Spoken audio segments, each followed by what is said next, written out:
Okay, imagine if Eliyahu Navi came by and Eliyahu Navi said, you know this frustration of once a year parking over here on Avenue J and East 29th? Yes. You know that frustration?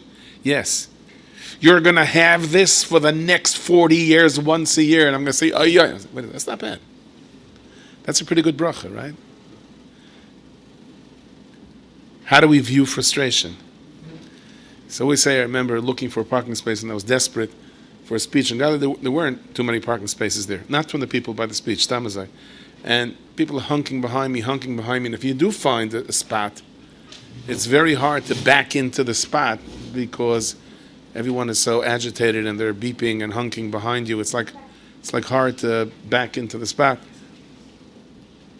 And I'm circling the block and I'm frustrated. Now it's the third time that I'm circling the block and we're going kind of slowly.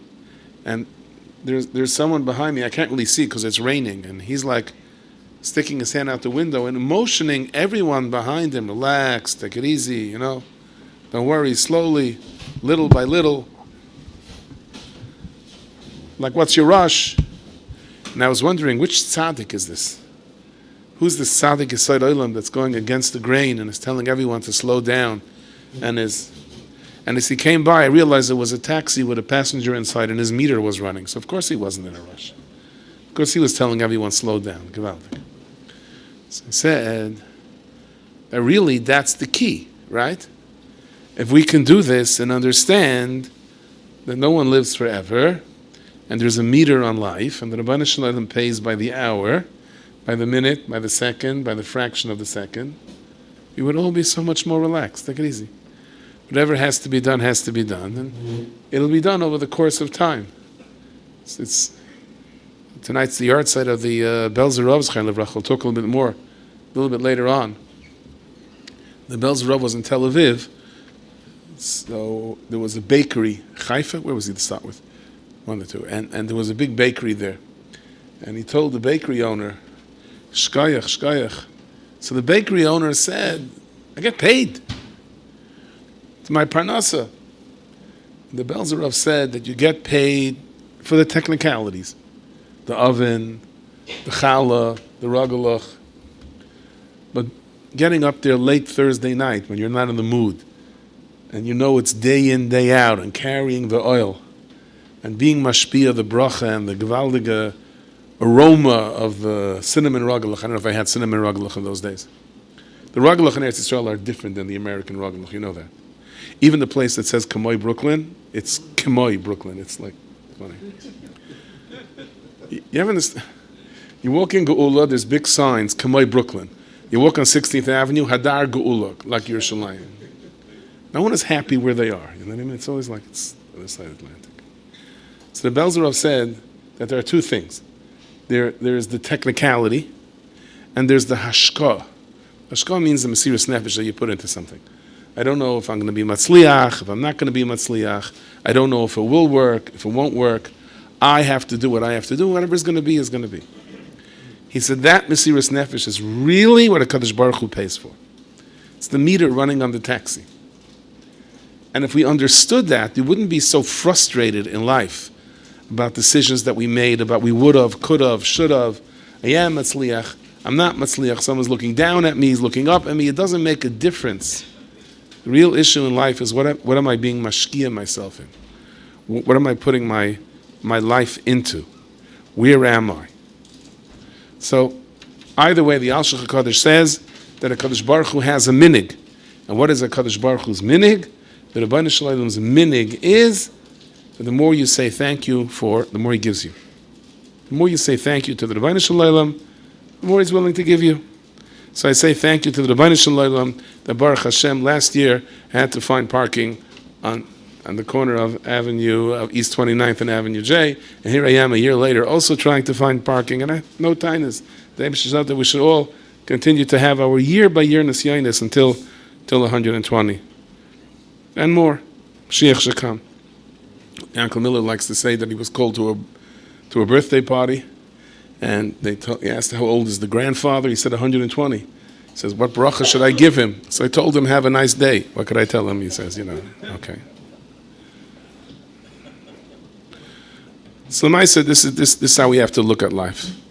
Let's say you're sitting here, okay, and you're unbelievably bored with this shiur. And you say, why did I make a mistake? Now it's hard for me to walk out and walk in. I'm so bored. What's going to be? Right? And you say to yourself, what if Eliyahu Navi came to me and said, once a year you're going to have to go through this for till 120. That's a good bracha, right? Okay, I'll continue to be bored. So the Moshe Rabbeinu says, Re'ei, Anochi noisin lefnechem hayayim bracha klala. As if Moshe Rabbeinu is telling us, make a decision. What do you want? You want bracha or you want klala? And guess what? Uvacharta b'chayim. I'll give you some advice. Pick life. Like, what's the decision? Trying to tell me, should I invest in Microsoft? Should I invest in Apple? I'm not sure which one. Pick the one you're going to make money. Okay, that's the decision. Should I buy a house? Should I do this? Life, death, bracha, klala. Golly, which one? Give you a tip. B'charta b'chayim. Okay. What? So in fact, the closing Magid, what's pshat? What were you thinking? Obviously, b'charta b'chayim. I say the story about a certain ethnicity that were very cheap. I won't mention Galician or anybody because that wouldn't be right. And the mugger said, money or life? I said, money or life? He said, I'm thinking. Wait, give me a minute, okay? I don't know, right? So the closing Magid said like this. Every person in the course of his life is going to have to go through what he has to go through. And no one has it easy. And there are going to be sleepless nights. And there are going to be difficult nights. And there are going to be times that everything is hunky-dory and it looks like everything is going my way. And there are going to be times that everything is so eiskecheshment here. It's amazing. Okay. See, most of the time they don't have it. Most of the time they give you water on a crooked stender. And then you're like, as if no one knows the site of gravity. And you're stuck for the next hour. Like, you don't want to put it down. You know? This is mamish. Irgo Shirei Torah is unbelievably eiskecheshment. It's amazing. No one is so well calculated. Akoponim. So the closing Rav said like this. He said, look, life is going to have its ups and downs. There are going to be the frustrations. There are going to be the agmas nefeshim. And there are going to be those agmas nefeshim that come from time to time. And there's even going to be that agmas nefesh here and there that, whether you like it or not, is going to kind of haunts us the rest of our life. But uvacharta b'chayim. Pick the life that is within it. Understand that that's the bracha of life. If Eliyahu Navi were to come now, if Eliyahu Navi were to come, and Eliyahu Navi would say, okay, once a year you're going to be very, very frustrated with parking for the next 120 years. So you can say, what? You mean I'll never be finished with this? Or you can say, it's got a bracha for 120 years. Uvacharta b'chayim. Re'ei anochi noitzin lefnechem hayayim bracha u'klala. What the Eibishter does is good. There's no ra that comes from the Shemayim. But we're not always zoicha to the Hareini Hashem Chazecha, we should see the Eibishter's chesed. The Moshe Rabbeinu broke the luchos. What does it say? Le'einechem, in front of your eyes. In front of your eyes, it looks like the luchos broke. In Shemayim, the luchos are not broken. The Rabbeinu Shalom is Keil Elyoin, Goyim El Chasad and Tov. If you go up high enough, everything is Goyim El Chasad and Tov. Then you see that everything is chesed. But down here in this world, we don't see that everything is chesed. Down here in this world, there are sleepless nights, and hair that turns white, and there are difficulties. And there's a world that seems to be falling apart as it seems. But understand that if you are given the bracha of living in this world, then you have the bracha of life. Uvacharta b'chayim. See the chayim in that bracha. Shlamka of Seville, Zecher Tzadik Levracha, worked very much with this. That every mashu of tsar, every mashu of agmas nefesh, every drop of hana is all min hashamayim. So somebody once came to him and he was very, very upset, and he lost a gold watch. In Yerushalayim in those years, a gold watch was once in a lifetime thing. It was a Yerusha from all the way up. So Rav Shlamka asked him, did you have any extra hana in something? So he said, yes, that they got drapes, Yerushalayim, drapes. What drapes? Nobody had windows, drapes. They had boards. This person was I read once, this person was a glazier. He came up from Europe. He said, I'll have parnasa. I know how to install glass. He came back, he realized that when a glass broke in Yerushalayim, you stuffed it up with blankets. Nobody had money to pay for glass. Didn't help that you knew how to install glass. And by the same token, there's a story that Melech Biderman says that the Rebbe Reb, that he says the name of a person, that he heard the story from this person, that there was an old glazier in Yerushalayim. He was in his high 90s, and he was carrying these big panes of glass. They didn't have those trucks today with the glasses on the side of the truck. He was carrying these big, and he felt so bad for him. He ran over to help him, and the old man said, "Yingaman, you're going to hurt yourself. Stay back. Let me do this." So he said to him, "You're 90 years old, and you're schlepping around these big panes of glass." He says, many, many years ago, the Rebbe Rabbunim was being chased by his misnagdim, and his life was in danger, literally in danger, and I saved him. And he asked me, "What bracha do you want?" So I said, "I want a bracha. I should always have money in my pocket to marry off my kids." So the Rebbe Rabbunim told me that's not the bracha you want. The bracha you want is you should never worry about marrying off your kids. Because no one ever has enough money in their pocket. So he said, I was thinking, and I just decided to trust the tzaddik. So he said, I can't tell you how many wars I survived. I can't tell you, here I am in Yerushalayim, I'm in my 90s. He said, if I would have had the bracha of money in my pocket to marry off my kids, I wouldn't be here anymore. I had the bracha not to worry. That's why I'm still schlepping this glass in my 90s. So Shlamka said, you got drapes. There's a certain amount of hana that you were destined to have this year. And when you got the drapes, you'll have to lose your watch. That was the price to pay. The Gemara says that if somebody's on this world 40 days, goes through 40 days, the Gemara says in Erechin, without any yisurim whatsoever, without any pain, without any agmas nefesh whatsoever, either, says the Gemara, kibul olamai, that he was makabel his whole olam haba, or he's in for the big whopper. Somebody once came over to me and he said, oh no, he says, I'm just made a cheshbon, today's the 40th day. I didn't have any yisurim. I said, you just heard the speech, don't worry, relax, take it easy. So Shlamka was the villa, one of his granddaughters, she was expecting a baby, was in Yerushalayim, they lived in extreme poverty. Her shoes platzed open, she had no shoes. And she came to her grandfather, and she asked for money to buy a pair of shoes, not fancy shoes, not Shabbos shoes, Yom Tov shoes, just shoes. Right now it was rubber bands all around her. They're keeping her shoes. I don't know if they had rubber bands and whatever it was. And Reb Shlomka said to her, she have an easy childbirth. And she was upset. What does my grandfather want from me? I want a pair of shoes. And she said that she never had such an easy childbirth. The baby just came out. Now, we're not on that level, right? We can't go judging. Tell Hashem, you know what, give me this, but don't give me that. And we don't have a tzaddik to tell us exactly how one thing switches for the other. But we could have a munah in the Bari Olam. That whatever difficulties we have in life, the Rebbeinu Shem says, what if I told you this is your key to life? Uvacharta b'chayim. Relax. Take it easy. So the Steipler says, he talks about this, the Sefer Kreiner Degris, and he says, maybe we're not on the level. That while we're in a crisis, it's very hard to say, okay, but this is my key to life. If not this, right now you're in a crisis. Right now, this sorrows, I don't know what to do. So we're not on such a level. During a crisis, we fall apart.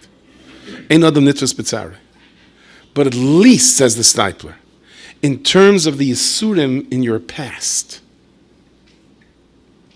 I can't believe what I went through in that marriage. I can't believe what I went through with that partner. I can't believe what I went through. You went through. It's past. At least in terms of the yisurim in your past. This is an assayan that most of us should be able to stand up to, says the Steipler. And just say, what I went through in the past is the reason that it is a present now. That's all. And to be matzdik es hadin. Just to be matzdik es hadin.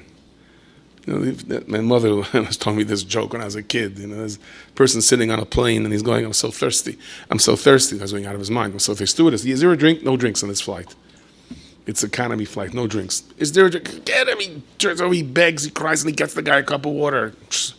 And finally he drinks the water and he starts going, I was so thirsty. I was so thirsty. There he goes again. Right? For that, I didn't have to get you the water. Let's not be that person that keeps saying, I was so thirsty. At least, says the Steipler, in terms of Yisurim, in terms of experiences that happened already, put it into perspective. Put it to where we are. So it's brought down that one of the Tamidi Hagra learned to say for Reishis Chachma, and he learned, it says there what Gehenim is like. It's not so geschmack, and he went into a panic attack. So the Gra told him, whatever it says in the Reishis Chachma is 100% emes. But you have no idea the discount that we get with every mashu of Yisurim down here in this world. With every little bit of pain, every little bit of worry, every little bit of frustration just erases. But he says, on the condition that you're matzdik asedin. On the condition that we say, okay, Rebbeinu Shalom, I know you're behind it. So Shlomo Melech says in Mishlei, Yesh oisher, shomer lebalov, Yesh choyli ra, there's a terrible sickness. Yesh oisher, there's a person that's rich, and shomer lebalov l'ra'asei. He's angry. Destroy the competition. Who's trying to steal my money? So they say the big town Shlomazel, he came to the Gevir, the biggest Gevir in the town. He says, what do you want? I'm not getting money. You didn't come for money. Then what did you come for? I came to be Mevakar Chayla. I'm not sick. Yes, you are. Shlomo Melech says, Yesh oisher shomer lebal, yesh choyli ra, there's a kind of sickness. Oisher, there's an ashiris, that's shomer lebal of l'ra'asai. So what you have is a sickness. So therefore I came to be Mevakar Chayla. He goes, there's plenty of sick people in town. Why did you come to me? So he says, the Gemara says, when you come to Mevakar Chayla, someone, you get 1/60th of that person's sickness. So I was hoping, some of it should go over to me, right? There was a schlepper in town. He walked up to the front, stood next to the big Gevir, and is davening next to him. They said, what are you doing? He said he's thinking that maybe his tzitzis will touch the Gevir's tzitzis, and somehow there'll be a connection. And this Gevir davens always to make a lot of parnasa, and it seems that Hashem always answers him. So maybe if my tzitzis touch his tzitzis, there'll be like a connection. It'll come. He said, how do you know it works that way? I'm trying. So he came back the next day, he said it worked that way, our tzitz is connected. He goes, how do you know? Because I heard that Gevir lost $10,000 on the stock market yesterday, he said. That's where it was. So there was a town called Bursa. And in Bursa, I don't know if it was mamish like California, but it was the gold rush. The geologists figured out that there's gold underneath. And the locals of the town got together and they said, we better figure out a cheshbon, how we're going to distribute this gold, how we're going to share the wealth. So first of all, they let the king know that 25% goes to him. And for that, they asked the king to post guards around the town and make sure no one comes in.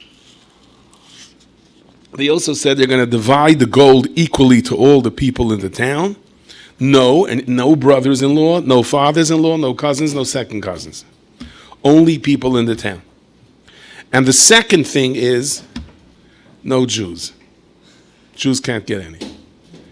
And just to make sure that the Jews aren't going to give us a problem, we're going to throw them out of the town. We'll ask the king to sign an order to banish the Jews. So they said that we tried already before to ask the king to sign an order to banish the Jews. It never worked. No, but if we explain to the king that in order for our gold plan to work, then the king will be maskim. You know what I mean? Because we need the Jewish houses. Meanwhile, the Yidden got wind of it. And they didn't know what to do. Should they run to the king? It could be by them saying it to the king, they're going to cement the gzeira. It's going to they didn't know what to do. That would consummate the gzeira, so to speak.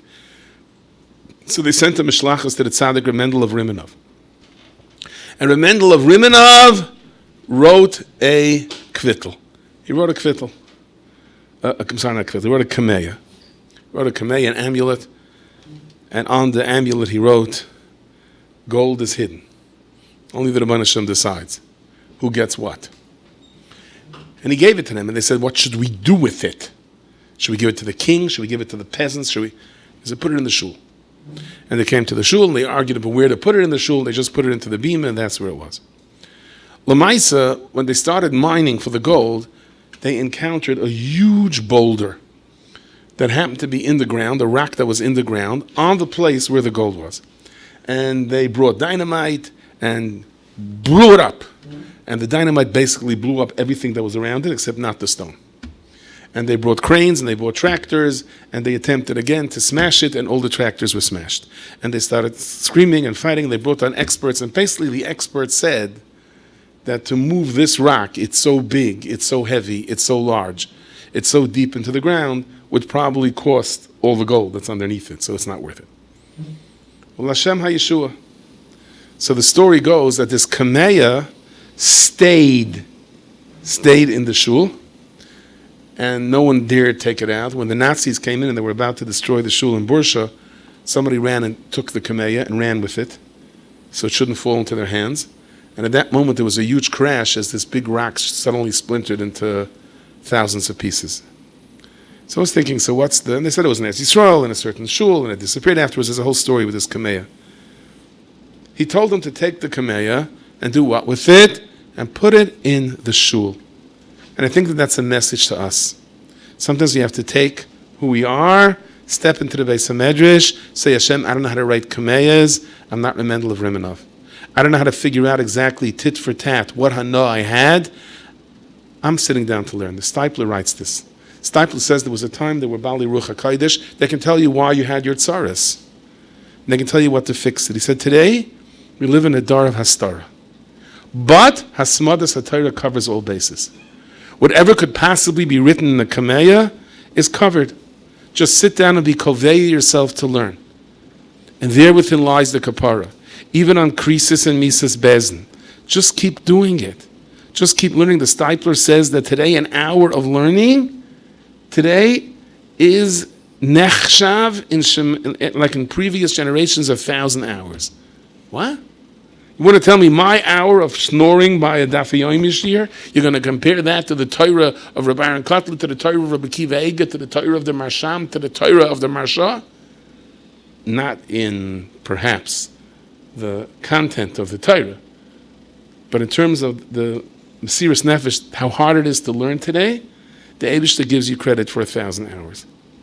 Maybe that's why we're down here in this world, because we need those 1,000 hours. Satmar Rebbe, Zchon Levracha Sefer Divrei Yoel, writes that certain Aveiros, it says tshuva doesn't help for. Unless you do tshuva ilah, a much higher level of tshuva. Who could do that? Balatanya says what that higher level of tshuva is. His dapka, shechina, b'shechina. Not even in our ballpark. Says the Divrei Yoel, you walk out on the street today, and you try to have shmiras enayim, that's tshuva ilah. That's the highest level of tshuva. That's mechaper. Even on the Aveiros, it says in the Zohar, that tshuva doesn't help for. The Kabrina said that today, it's so hard to forget your tsaras and sit down and talk to somebody. That's what he said in his time, before social media, the Churban. If you go over and you're mechazik another yid, especially when you're not in the mood to, he said in Shemayim that is considered 1,000 nishmases, as if he said nishmas 1,000 times. And a kabri nishmas took an hour. So maybe, I always say, I once went to Australia, and they gave me X amount of money. I said, it's the same speech I give in Bar Park. Yeah, when you came to Australia. So I said, the further you go, right? So it would be nice if they gave a speech in Bar Park, and I would go to Australia and come back to Bar Park so I can get paid more. But it doesn't work that way, right? The Rebbeinu Shalom knows our neshamas. He knows why we're down here in this world. He knows that we need so many hours of limit. It says for certain Aveiros you have to have 1,000 tanesim. For certain Aveiros you have to have pay Dalet tanesim. The Eibishter knows we need so many tanesim, we need so much tzedakah, we need so much kapara. So what did Hashem do? He put us into this generation. Where 1 hour of a Smadas HaTorah counts for 1,000 hours. Where 1 Shmiras Anayim is considered Tshuva Ilah. That's why the Eibishter put us here. That's why he did it. That's the side of why we're here. So there was a Yid, Rabbi Yitzchak David Grossman, and he was a chassid of the Beis Aaron. He left Yerushalayim with Mesiras Nefesh to come to the Beis Aaron. On the way back, he was on a boat, and they were hoping to come back to Eretz Yisrael. And of course, all good boat stories have a storm or pirates. This is an original one. There were tremendous winds. Not so much rain, but tremendous winds. And apparently 2 boats were blown right next to each other. And as if the ocean isn't big enough, they collided.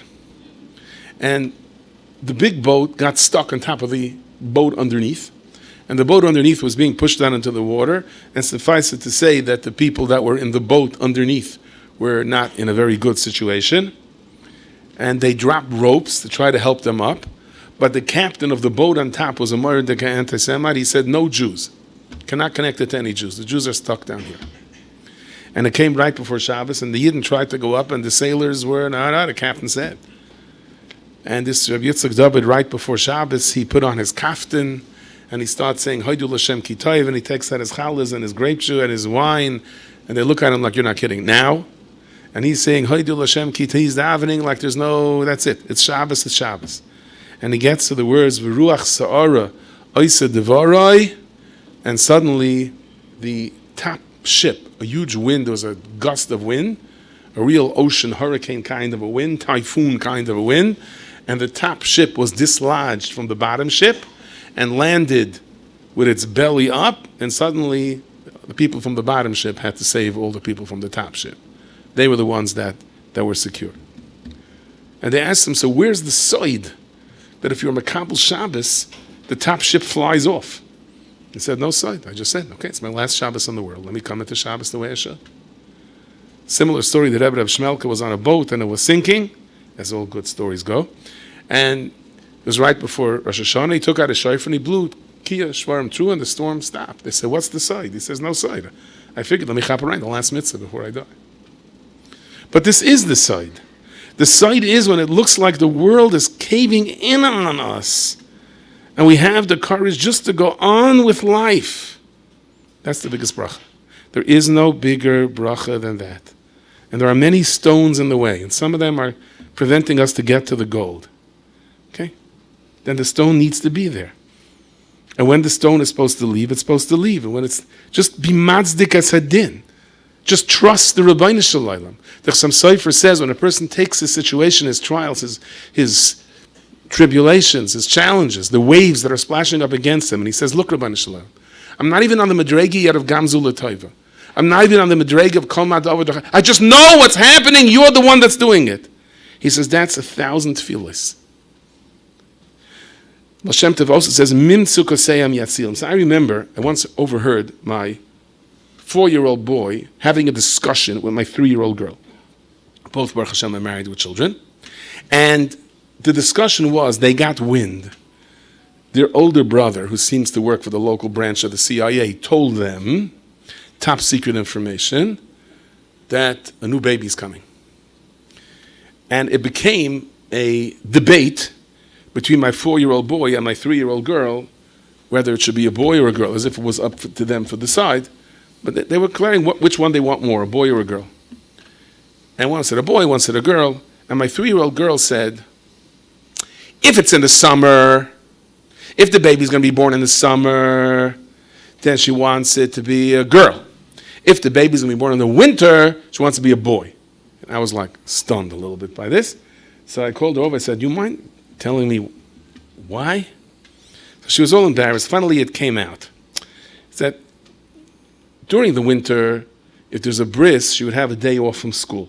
She wants a day off of school during the winter, but day camp in the summer, she doesn't want to miss a day of day camp. And I was saying, left to our own vices, this is how we would decide whether there should be boys or girls, right? And the same is true in our this is how we would make decisions. And I'm like, who should be rich, who should be poor? And the Moshe says, no, you got to leave it to me, okay? You got to leave it to me when the stone is there, when the stone is not there. That's it. So they say there was a plane, and the turbulence was so, mamish, like up and down, like upside down. This plane was, they didn't know, people were like screaming and yelling, flying. So the stewardess went and gave out schnapps. People should calm down. And they said, no, that schnapps is not strong enough. No, that schnapps. Finally, they said to one passenger, no, that schnapps is not strong enough. Which schnapps do you want? He goes, I want the one that the pilot had before he took off. He said, that's the one I want. Okay. That's from the Simchas Torah from Yosef Ryan. Okay. So, today's the yard site of the Belzer Rav Zchon Levracha, Rabbi Aaron ben Yisachar Dov. And he once said that the world is not about passing or failing. The world is about the feeling that you have for another Yid. In Tel Aviv, they first had the Tish. There wasn't much to go around. And there was a challah they were cutting up. And the Gabbai said, there's not enough for everyone. And the Rebbe said like this, Tamad Shnaden din, if you cut the din, right? Din means thin. Din also means midas hadin. He said if you cut the din, then there'll be challah berachmim for everybody. If you cut the pieces very thin, there'll be enough for everyone. Meaning to say, The Eibishter gave us the gift of life. Don't complain. Belzer Rav, when he became Rebbe, was very isolated. They said to him, like, the Olam is waiting. He said that his father, his grandfather came to him in a dream and said that there's such a terrible gzeira facing Klal Yisrael. They said they're going to try to do what they can up there, and you try to do what you can down here. And at one point, he needed an eye doctor. In those days, if you needed a doctor, you went to Vienna. You went to Berlin. Insisted on going to Berlin. And he insisted on renting a room in a certain fancy section of Berlin. And he stood there the entire time by the window staring across. When it was time to leave, when the doctor was finished, he said he wants to go to in those days, they used to go to the hot baths. So all the tzaddikim went to Marienbad, they went to Kremnitz. He came up with a bath in Germany someplace. He wants to go there. How does the Rebbe even know there is a bath there? But they went there and he insisted on renting a very fancy room. And he also stood by the window. He never went to the bath. And when he left, he cried uncontrollably. He said, I thought I would be able to chanish gepoilt, he said. I didn't accomplish what I wanted. And it turned out that the apartment in Berlin that he was right opposite the apartment of Imach Shemoy, of Hitler Imach Shemoy, before that was still when he was writing the book Mein Kampf, and he was imprisoned, but it was his apartment. And in the bathhouse, the place that he was opposite was where all the German officers, the Gestapo, would get together. While the Belzer Rav was running, it was a miraculous escape. The Brisker Rav once said about the Belzer Rav's escape that it was like a mother hovering over her child. It doesn't make sense that the plan even worked. But there were a lot of close calls. And at one point they were in a train, they were running from place to place. The Belzer Rav had a minhag when he came into a room, he always put his hands on the mezuzah, even if there was no mezuzah. And he stopped and he wasn't going. And they were telling him, we gotta go. They were like running and hiding. He said, I'm not going till I get back my Yishuv Hadas. If I don't have my peace of mind, I have nothing. I could run, I could pant, I have to have my peace of mind. The Belzer Rav, after the war, he slept, come out nothing. Not come out, the people say they didn't see him sleep. He would lay down, wake up, lay down, wake up. The Beis Yisrael came to once see the place where he slept after his Yeshiva. He said, this is where he slept. He said, no, this is where he didn't sleep. He ate almost nothing. He chewed his food and spit it out. It was very interesting. Right before Slichas, the night of Slichas, he told the Gabba, I'm going to sleep, wake me up for Slichas. And he went to sleep, and the Gabba had to wake him up like a minute later. Because all Yidden wake up for Slichas, he had to wake up. Felt he had to wake up for Slichas also. The Belzer Rav, when he was a young child, his father, Rabbi Fishel Schachter, told him he wasn't feeling well, and he answered him, he forbade him to go to the mikveh. So they were going to see, what's the Rebbe going to do? And they saw Rabbi Aaron going to the mikveh. Chassidim followed, and he went, and he took off his clothes, and he walked down the ladder, and stopped right before his toes went into the water, and there was no heat in the mikveh. It was quite cold. He went back up, put his clothes on. They asked him, what was Pshat? So he said, his father told him not to go. He wasn't going to go. But he didn't want it to be, at least I don't have to go to the mikveh today. No, he had to do everything. In other words, the reason he didn't go in is because his father didn't tell him. I'm not gaining anything physically by doing it. He said when he was a small child, someone bought him a watch. And when somebody asked him what time it is, I'm sure it wasn't a hand watch, and it wasn't a Rolex either, it was whatever it was. It was the Polish version of a Casio. So he told him it's 2 minutes after 4 and 22 seconds. Someone said to me, trying to show off, you have a list. He said, no.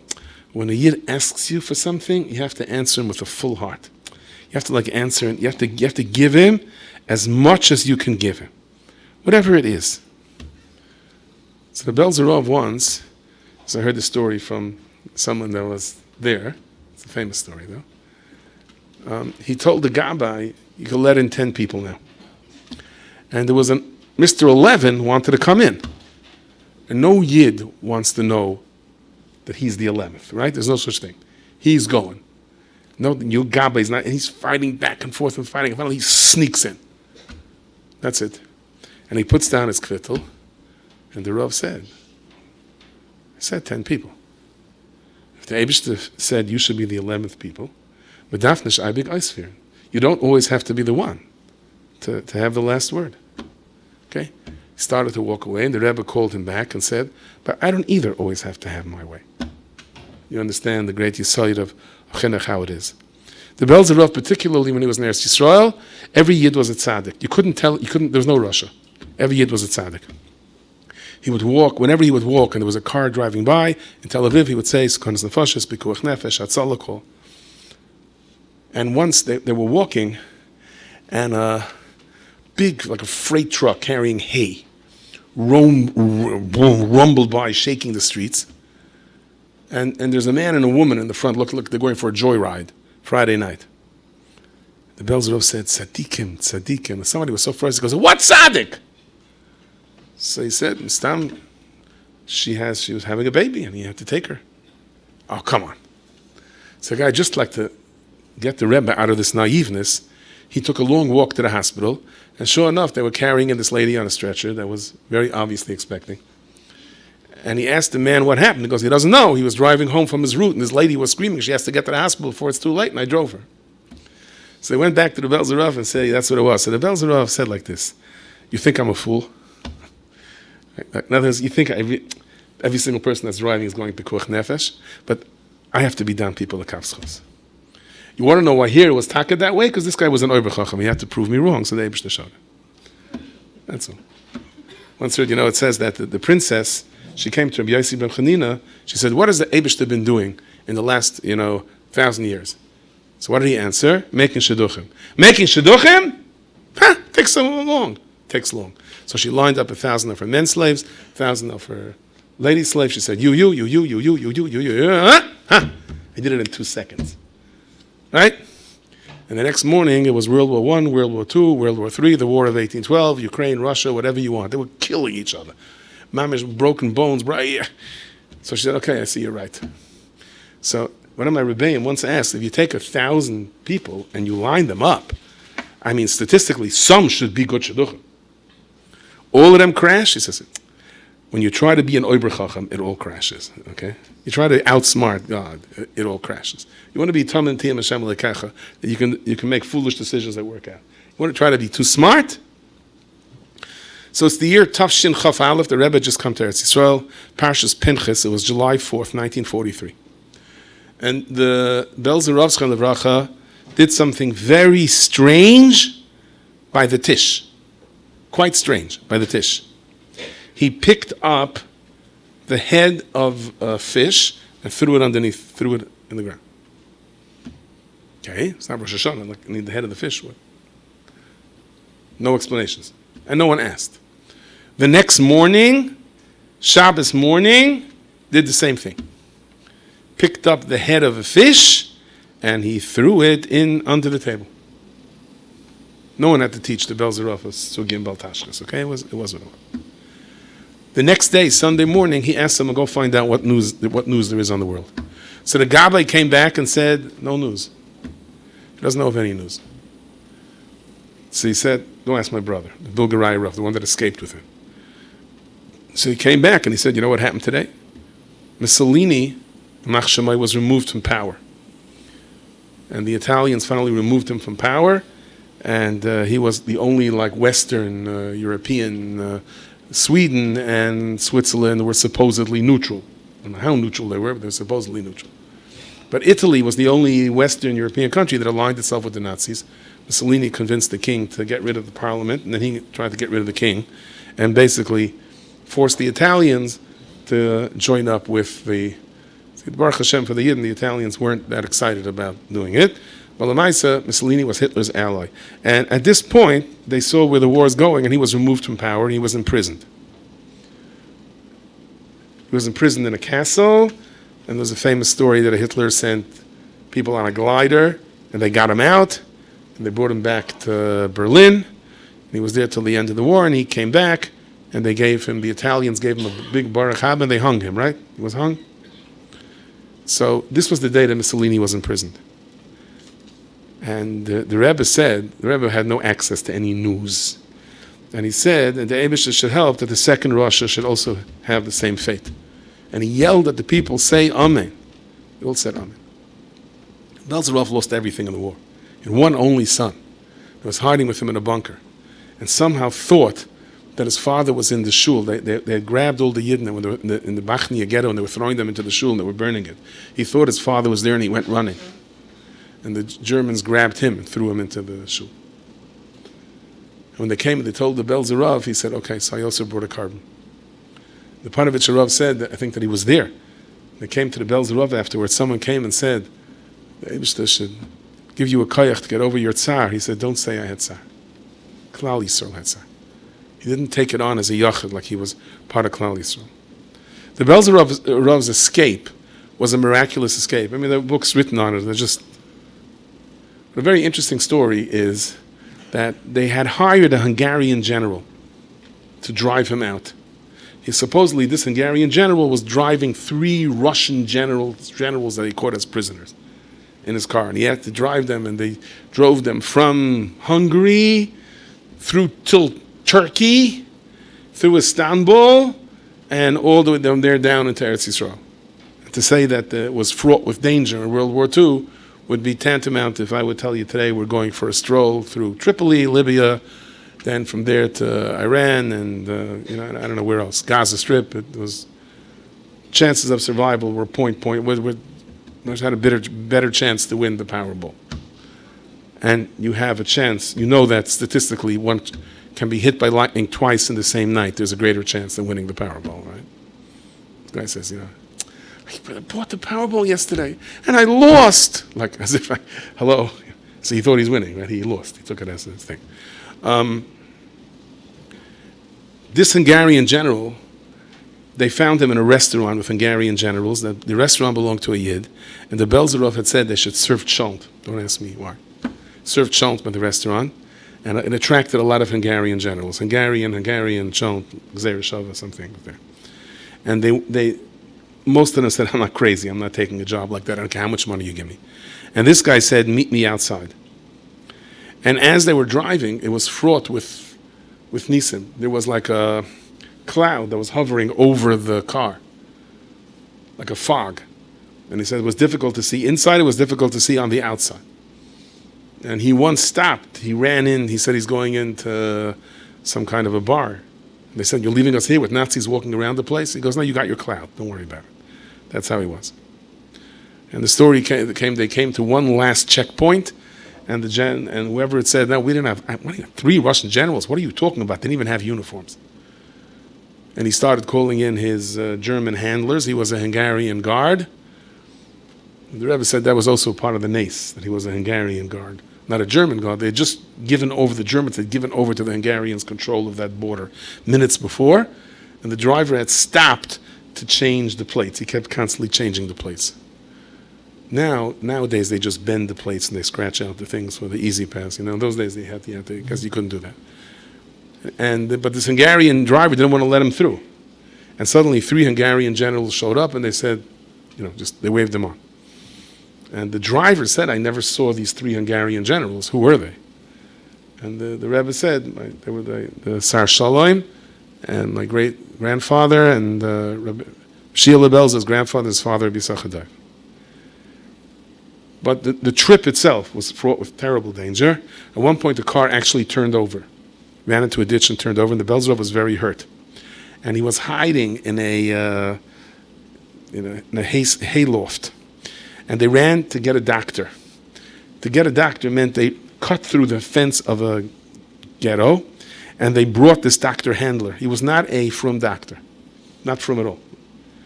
But he came, and he found the Belzer Rav in very bad situations, and he casted him and bandaged him. And the Belzer Rav gave him a kameya. And some of the Belzer Chassidim that were there said, you don't believe in anything. You don't put on tefillin. We'll pay you whatever you want for this kameya. He said, no, I'm not giving it up. They said, but you're not even Shemesh Shabbat. I'm not giving it up. It's very interesting. He survived the war, and he had an office in Tel Aviv, and he hung the kameya. He had the kameya from the Belzer Rav hanging there.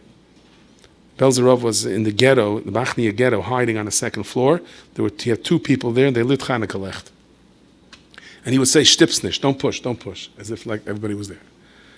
And he insisted they sang all the Naginim. Meanwhile, the Ukrainians had come into the ghetto, and they were lighting house after house to try to trap Yidden. And there were fires burning all around them. And he insisted on singing every last Nigun. They have a thing with the Kufya test that they sing. And when the Bacher was so petrified, he couldn't get the words out of his mouth. He slowly taught him the Nigun. After they finished the Nigun, he said, now let's go. There was a certain Yeshiva Das, a certain Menuchas HaNefesh, which is very hard for us to understand. So I heard this story from someone that in the Bachnia ghetto, he had a little tish, Shvishal Pesach, imagine what it looked like. Somewhere they got a hold of Knedlach. And somebody once said to him that they used to call the bombs falling Knedlach. So he said that somebody once told your father, give out Knedlach to save Yidden from Knedlach. And the Belzer Rav looked up, and he gave each person a knedel, and every single person that got a knedel survived the war. You have to understand, most people did not survive the war. So I want to tell you that there's a nursing home and assisted living thing on 19th Avenue and 51st Street. And I was there a couple of years ago. And I was speaking, and afterwards one of the residents came over to me, an older gentleman, and he took off his cap, and he had the strangest thing in his forehead. In his forehead, it looked like he was clay, and someone stuck a finger into his forehead. Like there was a little, like you can put quarters in. It was indentation. It didn't penetrate his skin. Now, it didn't go through, but it was like someone stuck in, it was like Play-Doh. And he said, you want to hear a story? I always want to hear stories. So he told me he was in the Hungarian work battalions. The Hungarian work battalions were tantamount to a slow death sentence. The Jews were they were human mind detectors, or they were fodder between two opposing sides, and very, very few people survived them. There were special Jewish segments. They were unarmed, and they had to take apart telegraph poles and climb up. And they were tested, when they needed to know if there were snipers around. He said he was in the Hungarian work battalion. They were moving through. When they came through the ghetto, nobody was supposed to know the Belzer Rav was there, but secret amongst Hasidim. Everyone knew he was there. They say Rav Hutner once said, what the difference is between a secret and not a secret? There's no difference. No such thing as a secret. Some version says a secret is a thing you say to one person at a time. Not a secret you say to a bunch of people, but eventually it gets to everybody. So he said he heard the Belzer Rav was there, and the train got stuck. So they ordered everyone off the train. They said it's an hour to fix the train. And if you weren't back on time, you were considered a deserter. So he ran in. He wanted to see, he heard the Rav is there, wanted to get a bracha from the Rav. They saw a Hungarian soldier coming in. That's all they needed, Nobody let him in. So he said, I know the Belzer Rav is here, and no, you're not going in. And he sent him back. So someone said, just pound your way through, kick and scream. Your life depends on it. So he wasn't the type to do it. He told me the story, this man. So he says, but I did it. I went, and the Gabe said, you're not coming in. And I said, you're going out. And I grabbed him, and I wrestled him to the floor. I said, my life depends on this. And we ran in, and they tried to stop me, but I was fighting for my life. And the Belzer Rav was sitting there by a tish. There were a couple of people there, and I jumped onto the table. And the Rav asked me, like the challahs were covered, the Rav asked me, who are you? And I said, I'm so-and-so. And the Rav said, your father is so-and-so, your uncle is so-and-so. He says, I have to go back. And the Rebbe put his hands on my head, started giving me a bracha. And the bracha was not ending. And I knew it was late. And I was like, if I don't get back to the train on time, I'm going to be shot as a deserter. The Rebbe just stayed. Just kept him there. And that's it. Over an hour. Just kept his hand on his head. And afterwards he went back. It turned out somehow, he told me the whole story, how the train was delayed, and he, like a nes nigla, he said he went into battle. He says he's in the trenches, and enemy soldier came by and shot down at him. He says he doesn't know how, but the bullet penetrated his forehead, and it didn't go into his brain. It stopped there, right where it was. And he says that place where the Belzer Rav had his hand on him, that's where it came in, and he showed me this indentation in his head. So, but I want to tell you one story. Let's put the miracles aside. That the Belzer Rav came to Tel Aviv, it was the first Shabbos, and they brought a shaykhit from Yerushalayim. And the Belzer Rav said, why did you bring a shaykhit from Yerushalayim? They said, they want the rabbi to have meet that he can trust. So the Rebbe said, my father had a kapeda, that when he came to a town, he never brought along his own shaykhet as not to embarrass the shaykhet of the town. And they called in the Yid, they said, who's the shaykhet here? They said, he's a Shomer Torah mitzvahs. Yeah. So they said, but you're embarrassing the shaykhet from Yerushalayim. And I asked him to come here. Right? So the Belzer Rav said, but here I'm embarrassing a rabbim, here I'm embarrassing a yachid. They brought him the chalif, and he looked at it, he was happy, and he told his shaykhet, he said, survival is Mesiras Nefesh for other Yidden not to embarrass them. And he stood there, and he ate there. The Belzer Rav once said that Mashiach is coming. It's around the corner. The Mashiach can't possibly come. Who's he going to come to? Who's going to appreciate it? So the Eibishter had to make, before the Geula, a resurgence of Torah in the world. So Mashiach has who to come to. So that we have so much Torah, Baruch Hashem. And we have people coming to Shiur. We have such a Mesiras Nefesh for Torah. It's because the Eibishter said there has to be a Torah, or else who is Mashiach going to come to? Belzer Rav was the very first Shabbos he was here. After the war, it was Parshas B'Shalach. So he said, it says, Oz Yoshir Moshe. And Rashi says, Oz goes on La'asid Lovay when Mashiach is going to come. Why when Mashiach is going to come? So he said, the people like Kriyas Yamsef, it says Chamushim Alu, right? 4/5 of the Yidden died in Mitzrayim. That means statistically, every person there lost most of their family. How could they sing? And the answer is, by Kriyas Yamsef, there was such a hisgalus of Shras Ashchina, they only saw the future. They saw Mashiach, they said, it's okay. That as horrible as horror is, that the Geula is going to be so powerful, it's fine. That's the only reason they could sing.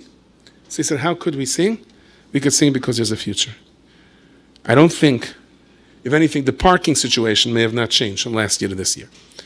But the deterioration of the political situation in the world definitely changed.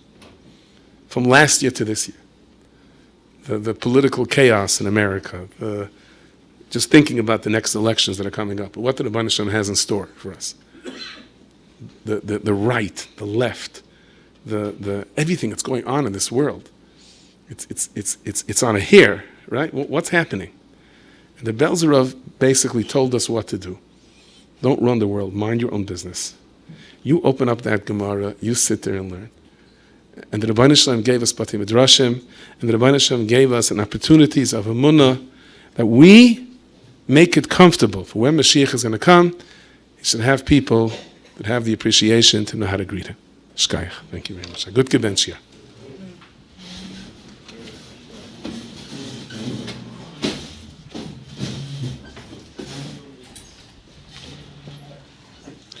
Shem Irgen Shiur Torah must busting like the big Yeshiva Rabbi Schachter for the very inspiring Joshua. Rabbi CHAP AREIN and sponsor one of the remaining Shiurim. Call Irgen Shiur Torah 718-851-8651 or email ist@yeshivanet.com. It's a great tzchus sponsoring a Shiur.